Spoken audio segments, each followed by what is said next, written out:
कहा गया कि चुनाव की सरगर्मी अब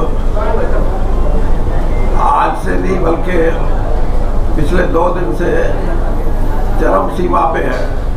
सभी राजनीतिक दल अपने अपने तरीके से इस चुनाव में लगे हुए हैं और ये चुनाव उपचुनाव है। इसका महत्व बहुत हमारे लिए भी, मतदाताओं के लिए भी महत्वपूर्ण चुनाव है। ये सही है कि भारतीय जनता पार्टी इस चुनाव क्षेत्र से कभी चुनाव नहीं जीत सकी, लेकिन ये भी सही है कि आज भारतीय जनता पार्टी का जो ग्राफ है और जो कड़ी मेहनत से हमारे कार्यकर्ता लगे हुए हैं, मुझे लगता है कि इस चुनाव में हमारी जीत होगी। और मैं ये भी आपको अवगत कराना चाहता हूँ कि सबसे पहले हरियाणा बनने पे 1967 में जो चुनाव हुए थे, ये जो क्षेत्र है इसका कम से कम 70% हिस्सा उस समय था और महम के भी बहुत से गांव इस चुनाव क्षेत्र का हिस्सा थे। 68 और 72 में यहाँ से चुनाव जीतने वाले चौधरी श्याम सिंह थे, क्योंकि रिजर्व कॉन्स्टिट्यूंसी थी। और उसके बाद लंबे समय तक ये चुनाव क्षेत्र, जिसको आज इनेलो बोलते हैं, पहले उसका नाम पता नहीं क्या था, लोकदल। हाँ, लोकदल पार्टी चुनाव जीतती रही। बलेराम जी रहे 2 बार शायद रमेश या 3 बार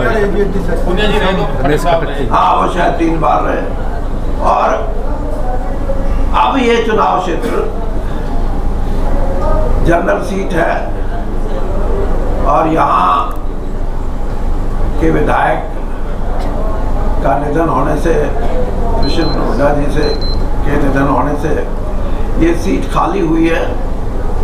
चुनाव की दृष्टि से हमारी सरकार पर इसका कोई लंबा चौड़ा असर नहीं पड़ता,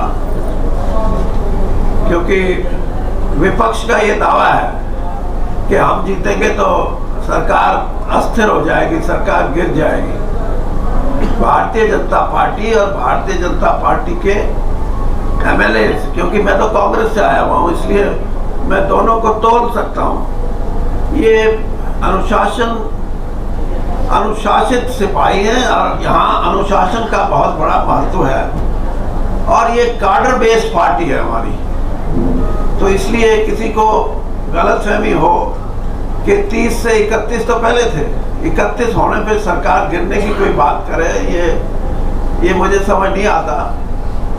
लेकिन मैं इस चुनाव क्षेत्र के लोगों को इतना जरूर कहूँगा कि एक बड़ी सोची समझी चुनावी रणनीति पिछले 15 साल से इस चुनाव क्षेत्र में बरती जा रही है। और उसका सबसे बड़ा उदाहरण ये है कि बाहरी उम्मीदवार कांग्रेस का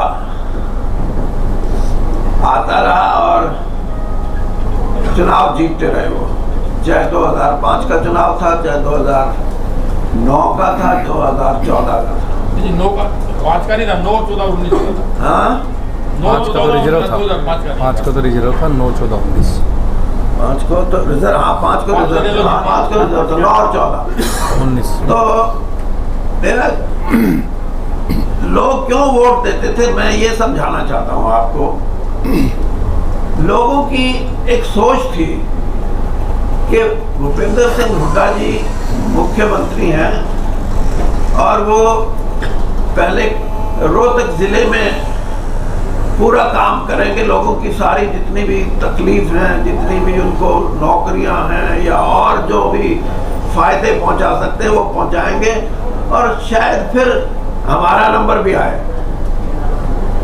लेकिन पिछले 15 साल में जब से वो मुख्यमंत्री बने, 10 साल मुख्यमंत्री रहे, इसी उम्मीद से लोग उनके उम्मीदवार को जिताते रहे, लेकिन हुआ कुछ नहीं। इलाके का विकास जिसका दावा करते हैं वो सिर्फ इसलिए नहीं हुआ कि इस चुनाव क्षेत्र को अपना चुनाव क्षेत्र, ये कहना कि मेरा ये चुनाव क्षेत्र है, ये बिल्कुल भ्रांति है। उन्होंने कभी इसको अपना चुनाव क्षेत्र नहीं माना, और लोगों ने ये मान लिया कि कभी भी वक्त आएगा जब वहां की तृप्ति हो जाएगी तब शायद हमारा नंबर लगे, लेकिन ऐसा हुआ नहीं। दूसरा वो ये भी कहते हैं कि 6 साल में बीजेपी की सरकार ने क्या कर दिया। मैं इस चुनाव क्षेत्र की बात नहीं करता, मैं राजनीति में, मेरे को 48 साल से सक्रिय राजनीति में हूँ। 1972 में मैंने पहला चुनाव लड़ा था, शायद हरियाणा में कोई अब हो ऐसा जिसने। मैं ये बात जरूर कहूंगा कि पहली बार एक राजनीतिक विश्लेषण मैंने अगर किया हो तो मैं ये, अगर मैं बीजेपी में नहीं भी हूं या उसका विरोधी भी हूं, तब भी मैं ये कह सकता हूं कि एक नई पद्धति की शुरुआत हुई, और वो ये कि विकास हो तो सबका समान हो। समान तो विकास की को परिभाषित किया और हुआ, जबकि मैंने बताया कि पिछले 10 साल मुख्यमंत्री रहने पे ये भावना, खुद उनका उम्मीदवार, खुद उनका कैंडिडेट उनके लिए सीट छोड़ के आया, लेकिन उस जिस विकास की वो बात करते हैं यहाँ वो विकास नहीं था। यहाँ अगर विकास हुआ तो लोगों ने अपने दम पे किया।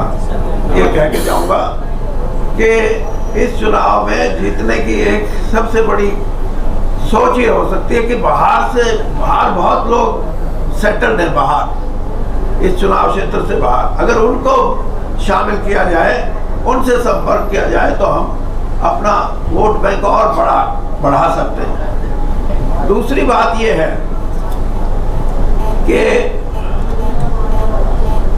समान विकास की बात तो ठीक है, कमिटमेंट की बात है ये, लेकिन फिर भी एमएलए अगर रूलिंग पार्टी का है तो वो ज्यादा स्पीड अप करा सकता है, अपने काम को तेजी से कर सकता है, और लोगों को भी संतुष्टि हो सकती है कि हाँ, वरना तो एक बात सरकार आज कह के जाएगी ये पुल बनेगा और वो 3 साल पुल ना बने, तो 3 साल के बाद बन भी जाए तो लोगों का विश्वास, वो इस परिस्थिति में विश्वास नहीं जीत सकते।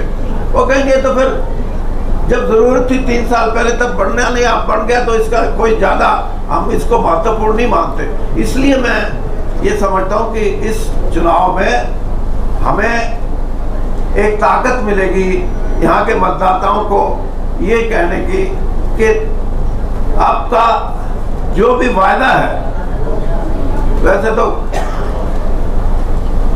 मतदाता की ये सोच भी होती है कि अगर चुनाव का साल बाकी हो तो कहते हैं कि अब की बार बदलो, 4 साल बाकी हो तो कहेंगे सरकार से काम लेने हैं तो इनको ही रखो, जिताओ इनको। लेकिन इस भावना से मैं थोड़ा सा हटके बात कर रहा हूं कि एक नई चीज जो हम यहाँ कर सकते हैं, हमारा विधायक बनने पे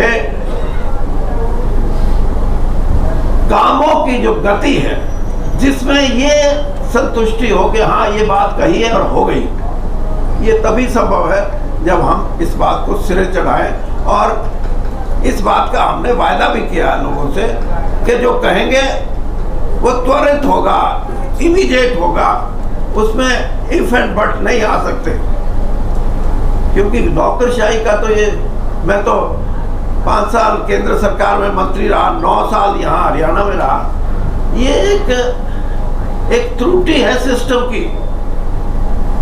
कि जी अब एडमिनिस्ट्रेटिव सैंक्शन आएगी, अब टेक्निकल सैंक्शन आएगी, अब फंड अलॉट करे जाएंगे, अब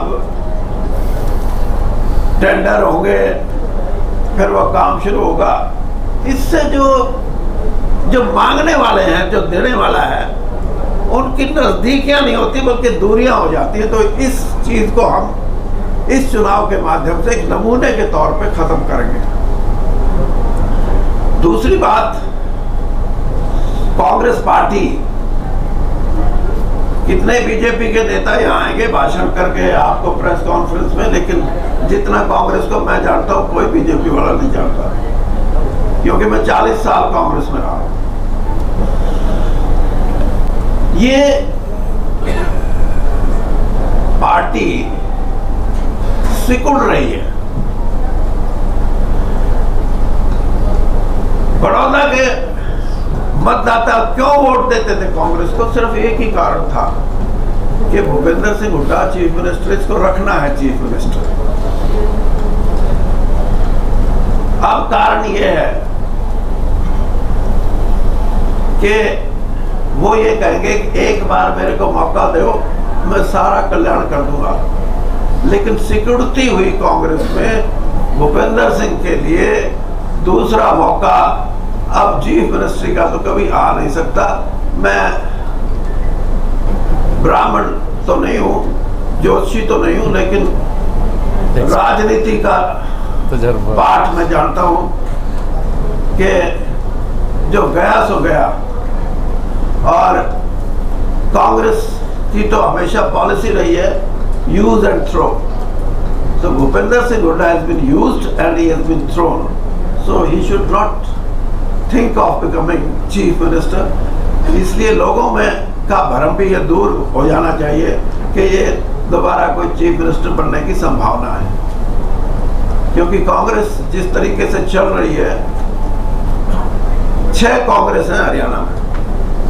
अब ये पता नहीं कौन सी कैंडिडेट जो है, कौन सी कांग्रेस का कैंडिडेट, इवन 2 कांग्रेस तो खुद हुड्डा के घर में ही हो गई। एक दीपेंद्र सिंह की कांग्रेस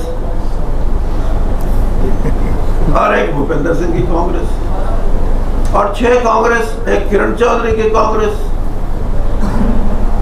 अशोक तंवर चले गए ना तो उनकी भी थी एक शैलजा की कांग्रेस, एक रणदीप सुरजेवाला की कांग्रेस, और भी कोई किरण का तो बोल दिया मैंने, एक कप्तान साहब की थी, और मैं रहता तो साथ में मेरी थी, एक कुलदीप बिश्नोई वाले रहे। हाँ, कुलदीप बिश्नोई। और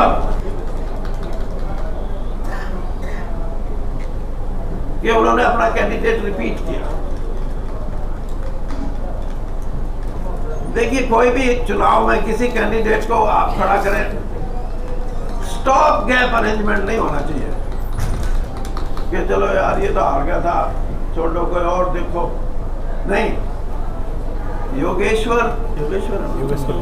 योगेश्वर पहलवान जी का दोबारा टिकट देना भारतीय जनता पार्टी की इस सोच को भी दर्शाता है कि हम बिना मजहब के, बिना जात पात के,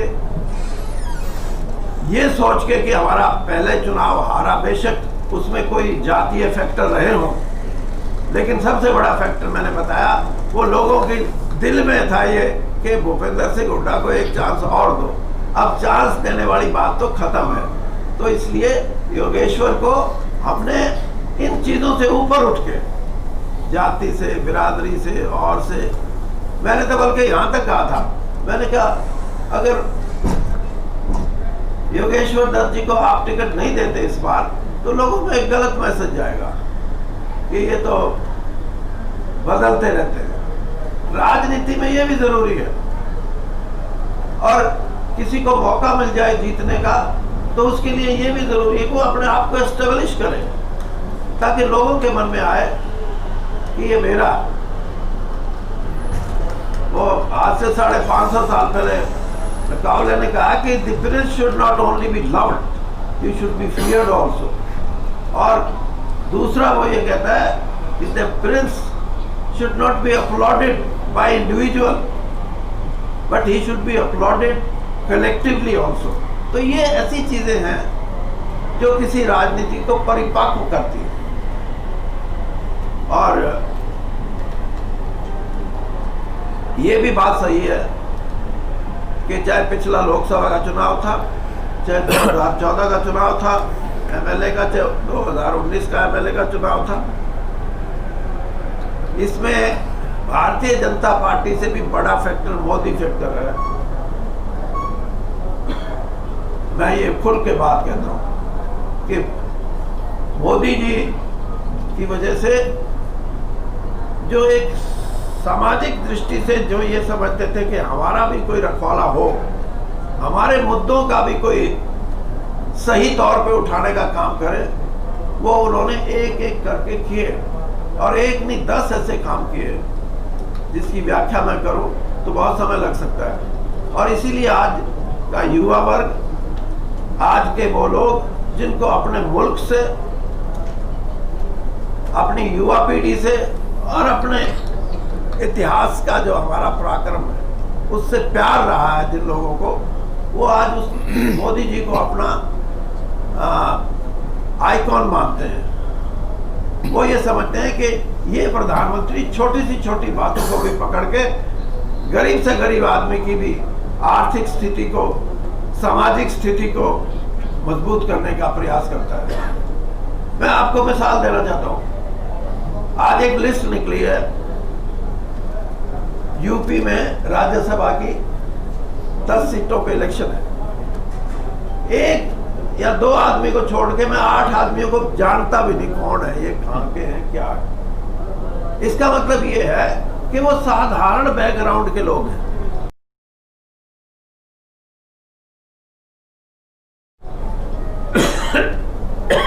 जिनको हमारे नड्डा जी का आशीर्वाद मिला और प्रधानमंत्री जी की मोहर लगी।